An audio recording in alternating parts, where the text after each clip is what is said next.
top, it's time for another video to drop in today, bringing you guys day 8 of the Road to the Fire Pro World Series, the 32-man tournament that we do daily matches for, leading all the way up into Fire Pro World's release. Today we have Matt Cross versus Tommy N, so let's go ahead and get right on into things.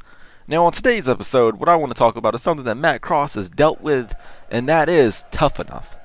Now if you remember in 2011, the first revival of Tough Enough after several years, Matt Cross was actually on the show, and Matt Cross was actually eliminated, I believe, he was the very first elimination. And it's very weird to think about that season of Tough Enough, because you had people like Matt Cross, Ivelisse Velez, I probably fucked up her last name, let's be honest here. You also had Martin Coscas, or he's now Marty the Moth in Lucha Underground. You had, you had Cameron.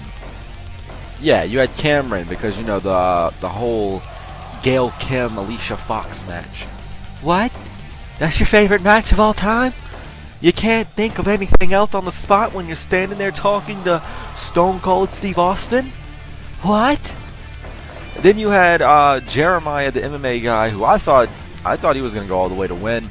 You had Luke, who was very charismatic, who I thought could have won easily. And then you had Big Andy, Silent Rage, Silent Night.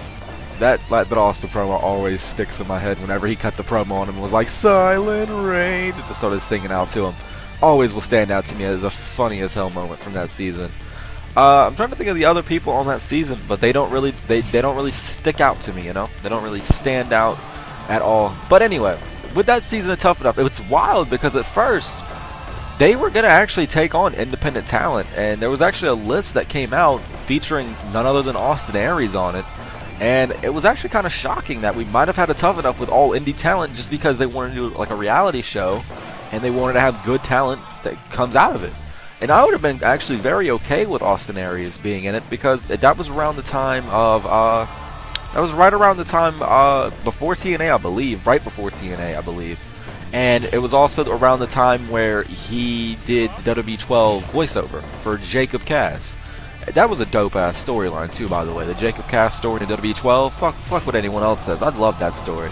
Especially, like, the only thing I do wish is that we would have got a legitimate War Games match for that story, because they gave us that gimmicky-ass Hell in a Cell War Games match. But, nevertheless, we're here with Tommy N versus Matt Cross. Matt Cross getting kicked in the back hard, only for a 1 count after being pinned, though. What are you guys' thoughts on Tommy N in the WWE? Aleister Black is his new name. What's your thoughts on Aleister Black, the name?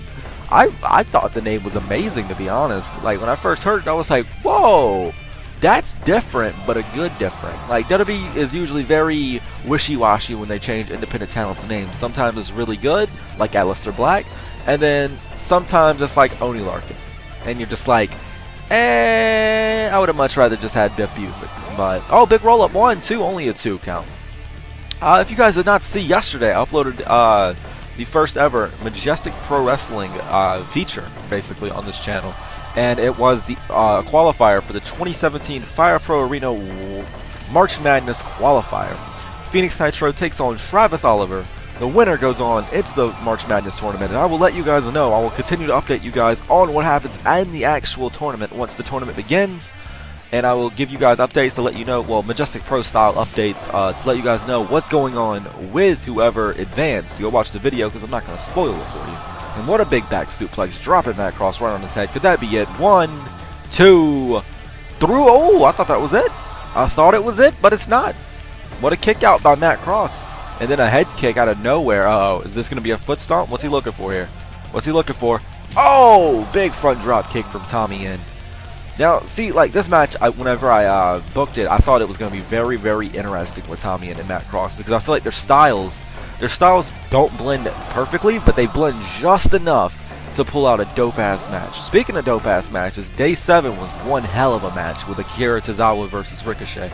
That match was bonkers and how good it was from yesterday. A lot of people have been commenting as well, saying that they really enjoyed the match, which I'm happy about because I thought it was excellent. Very, very, very good. So that's good to know that everyone else enjoyed it. I know I sure did. This match is going about 9 minutes now, almost reaching the 9-minute mark. Oh, big counter from Matt Cross. And then right into a chin lock. Could that be it? Is Tommy End going to tap off a chin lock? No, he's not. This has been a really good match. It seems like the match quality is really going up the deeper we get into the first round of this tournament. Now, I wonder what's going to happen as we go into the second round, because that's... Oh, big bicycle kick from Tommy End.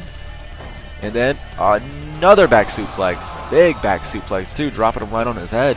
Matt Cross getting up, though, not caring. Oh, but a counter from Tommy End with a big knee. Is he going for that double foot stomp? Yes, he is. Big double foot stomp, landing on the man's dick. You can never get foot stomped there. Big Rana. Big Rana. Only a 1 count. I thought maybe Tommy End might have countered into a power bomb, and he did not. Oh, nice bridge. 1, 2. Only a 2 count from Matt Cross. I'm really into this match, if you guys cannot tell. Big suplex from Tommy End. Picking him up now. What's he looking for? Oh, big Russian leg sweep counter. And right into a Boston Crab for Matt Cross. Will Tommy End tap? No, Tommy End kicks out. But yeah, this match is very, very intriguing to me. I'm actually really digging it. It's a very... Oh, big cutter. Big swinging cutter out of the full Nelson position. Or the full Nelson. Out of the fireman's carry position. Good God, I cannot speak on moves. Oh, he went for the lariat, but he dug. Matt Cross picked him up. Big body slam. Oh, springboard moonsault out of the corner. 1, 2, 2.9. I thought that could have been it. I thought Tommy End might have met his match right there. Oh, here we go. Oh, big. Only a 2 count. Only a 2 count off the Michinoku driver. What's Matt Cross looking for? He's stalking him right now.